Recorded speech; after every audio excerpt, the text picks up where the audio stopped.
नमस्ते बच्चों। आज तुम सबसे मिलाने के लिए एक झिंगुर और एक चीता को मैं लेकर आई हूं। दोनों बड़े पक्के दोस्त हैं, तो आओ मिलते हैं ईसॉप्स फेबल में झिंगुर और चीता। अम्मू एंड यू चैनल पर आप सबका स्वागत है और मैं अम्मू ये बढ़िया कहानी, शिक्षाप्रद कहानी आप सबको सुनाने के लिए तैयार बैठी हूँ।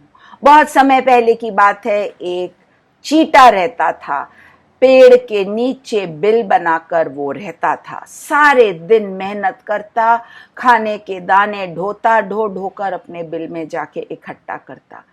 पूरी गर्मी के मौसम में बिना नागा वो एक दिन रुके वो मेहनत करता रहता। उसका एक दोस्त था झिंगुर, जो उसके पड़ोस में ही रहता। वो भी अपने बिल में रहता घर में, लेकिन बहुत आलसी था। सारे दिन उस चीते को काम करते देखता, लेकिन वो टांग पे टांग चढ़ाकर बांसुरी बजाता। एक दिन उसने कहा, अरे भाई चीता, कितना काम करोगे भाई, कितना खाना इकट्ठा करोगे।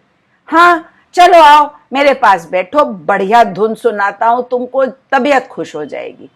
अरे भैया धन्यवाद तुम्हारे संगीत के लिए, लेकिन अभी मेरे पास धुन वुन का टाइम नहीं है। बहुत सारा खाना इकट्ठा करना है, जल्दी ही शीत का मौसम आ जाएगा, सर्दी के दिनों के लिए मुझे खाना इकट्ठा करना है। और ऐसा बोलकर वो फिर अपना खाना ढोने लगा। जाड़े के समय जब काम नहीं रहेगा, मैं तुम्हारा संगीत सुन लूंगी भैया। और झिंगुर हंसता हुआ फिर अपना संगीत में लग गया।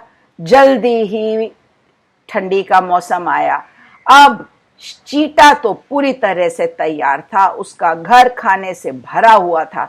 उसने इतना खाना इकट्ठा कर लिया था कि सारे महीने ठंडी के आराम से गुजर जाएंगे।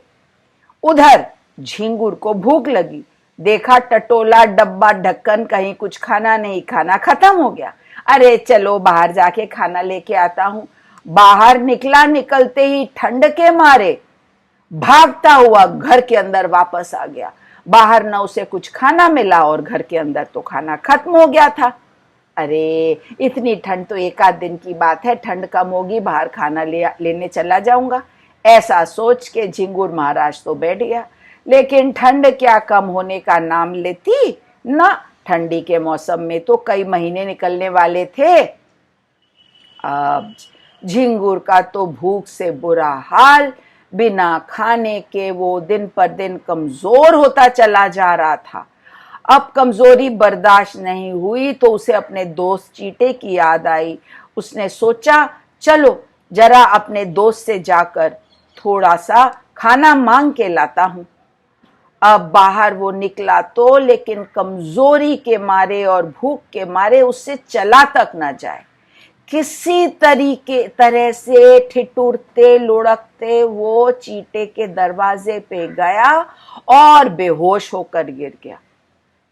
आवाज थी क्या कुछ? चीते ने सोचा। दरवाजे से झांका तो देखा, अरे ये तो मेरा दोस्त झिंगुर पड़ा है। किसी तरह से मुश्किल से उसको खींचकर अंदर लाया चीता। अरे भाई झिंगुर, क्या हो गया? आओ आओ, उठो उठो, बैठो, कुर्सी पे बैठो। उसको बैठाया, कंबल ओढ़ाया, गर्म पानी का कप दिया, पियो, अपनी जान में थोड़ी सी गर्मी लाओ, शरीर को गर्म करो। और उसके बाद मकई से सूप बनाया और बड़ा कप सूप पीने को दिया। झिंगुर कंबल ओढ़ कर बैठा, मकई का सूप पिया।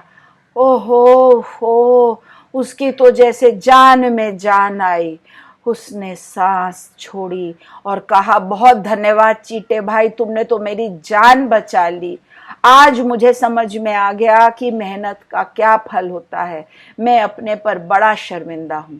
अरे कोई बात नहीं भैया, अभी थोड़ा आराम करो और जाओ मेरे बिस्तर पर लेटकर सो जाओ। ऐसा चीते ने झिंगुर से कहा। भाई तुम ना मुझे माफ जरूर कर देना, मैंने तुम्हारा मजाक उड़ाया था और उस दिन तुमको काम करने से भी मना कर रहा था, लेकिन अब मेरी आंखें खुल गई हैं। थोड़े दिन के लिए मुझे यहाँ रहने दो ना, मैं बहुत कम खाना खाऊंगा, मेरे घर में तो खाने का एक दाना भी नहीं है।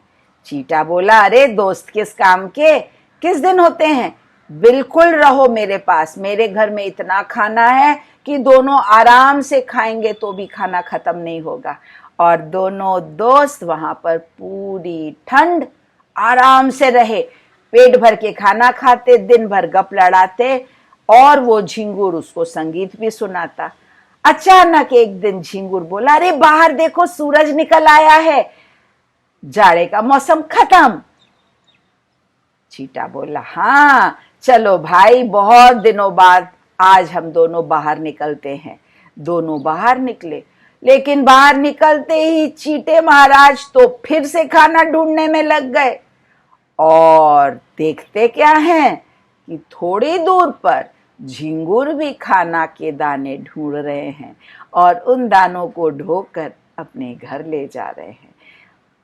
चीटा बहुत खुश हुआ कि उसके दोस्त की आंखें खुल गई। दोनों हंसी खुशी एक दूसरे के पड़ोसी बनकर, मेहनती पड़ोसी बनकर वहां रहने लगे। तो देखा बच्चों, मेहनत का फल हमेशा मीठा होता है, इसलिए हमें हमेशा मेहनत करनी चाहिए। लाइक शेयर सब्सक्राइब करो, बेल आइकन को प्रेस करो और अम्मू के आने का इंतजार करो। अम्मू कहती है टाटा।